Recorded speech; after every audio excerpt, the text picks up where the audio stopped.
కనబడుతున్నాం అందరం. ఓం నమ శివాయ స్వామి. ఇటీవలే ఆంధ్రప్రదేశ్ రాష్ట్రానికి చెందిన ఒక డీజీపీ క్యాడర్ అధికారి గూడ్స్ వెహికల్స్ పైన ఒక ప్రకటన విడుదల చేయడం జరిగింది. అయితే మా తెలంగాణ ప్రాంతమైనటువంటి మా దూర ప్రాంతాల నుండి శ్రీశైలానికి రావడానికి పాదయాత్రగా బయలుదేరుతాం కాబట్టి ఈ పాదయాత్రగా కొన్ని లక్షల మంది ఇక్కడి నుంచి వెళ్ళి బయలుదేరడం జరుగుతుంది. కాబట్టి ఒక గూడ్స్ వెహికల్ అయితేనే మేము సామాన్ వేసుకోవడానికి, వంట సామాగ్రి వేసుకోవడానికి కానీ ఇతర సామాగ్రి వేసుకోవడానికి కానీ అనుకూలంగా ఉంటుంది. కాబట్టి నీటి సౌకర్యార్థము, తర్వాత వంట సామాగ్రి సౌకర్యార్థము మాకు అనుకూలంగా ఈ యొక్క గూడ్స్ వెహికల్స్ మాత్రమే సరిపోతాయి. కాబట్టి మేము గూడ్స్ వెహికల్స్లోనే వస్తాం ప్రతి సంవత్సరము. మీరు ఇలాంటి నిబంధన పెట్టడం వల్ల చాలామంది శివసాముల మనోభావాలు దెబ్బతింటున్నాయి.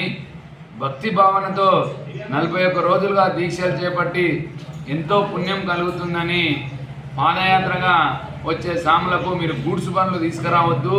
మీరు గూడ్స్ బండ్లు తీసుకొస్తే మేము 40,000 పైన ఇస్తాం, 50,000 పైన ఇస్తామని ప్రకటనలు చేయడం చట్ట విరుద్ధము. అధికారులు ఈ యొక్క నిబంధనను వెంటనే వెనక్కి తీసుకోవాలి.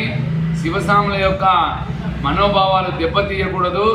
మీరు పెట్టిన నియమ నిబంధనను పాటిస్తే శ్రీశైలానికి భక్తులు 100లో 10 మంది కూడా రారు అని చెప్పి మేము ఈ సందర్భంగా తెలియజేస్తున్నాము.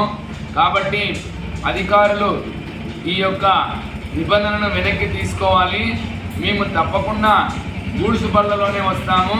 గూడ్స్ బళ్ళలో వచ్చిన తర్వాత మా తెలంగాణ శివసాముల పైన కానీ ఇతర కర్ణాటక నుంచి వచ్చే శివసాముల పైన కానీ ఏదైనా ఫైన్లు అట్లాంటివి వేయడం జరిగితే పెద్ద ఎత్తున ఆందోళన చేస్తాం. శ్రీశైలంలోనే ఆందోళన చేస్తాం. ఆర్టీఓ ఆఫీస్, ఉండిపెంట ఆర్టీఓ ఆఫీస్ కానీ మేము ఆందోళన చేస్తాం. కాబట్టి మీరు పెట్టిన నియమ నిబంధన అనేది ఒక గూడ్స్ వెహికల్లో ఇంతమంది రావాలని నిబంధన పెట్టండి, కానీ మీరు పూర్తిగా నిషేధం అనేటటువంటిది చట్ట విరుద్ధం సార్. మీరు ఇలాంటి చర్య వెనక్కి తీసుకోవాలి. ఇలాంటి చర్యకు మీరు పాల్పడకూడదు.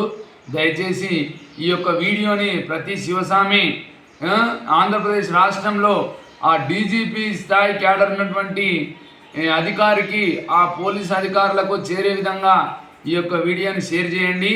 మన ముఖ్యమంత్రి వర్యులు చంద్రబాబు నాయుడు గారు దీనిపైన స్పందించాలి.